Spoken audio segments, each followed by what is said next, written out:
যতদূর চোখ যায় শুধু বিস্তীর্ণ এলাকা জুড়ে চীনাবাদামের সবুজ পাতা দোল খাচ্ছে। চলতি মৌসুমে রংপুর অঞ্চলের 5 জেলায় বেড়েছে এর চাষ।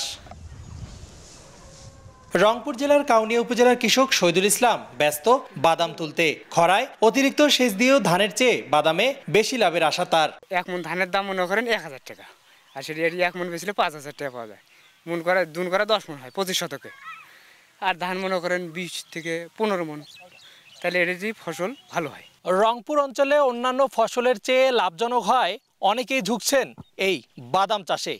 কিন্তু গত বছরের চেয়ে এবছর উৎপাদন বাড়লেও আবহাওয়া অনুকূলে না থাকায় বেড়েছে খরচ বলছেন কৃষকরা। ধান মনে করেন যদি 14 মন হয় তো 14,000 টাকা, আর বাদাম যদি আপনার মনে করেন 10 মন হয় তো 10 মনে 4,000 টাকা করে ধরেন 40,000। বৃষ্টি না হওয়ার কারণে এদিকে প্রায় দিনে 2 দিন 3 দিন পর পর পানি দেওয়া লাগতেছে। পানি ছাড়াটা খরচাটাই বেশি হওয়া লাগছে, বুঝেন নাই কথাটা, এই কারণে লাভ কম হবে এবার। নগদে 500 টাকা বা তার বেশি পেমেন্টে পেতে পারেন ঢাকায় জমিসহ 20 কোটি টাকার পুরস্কার।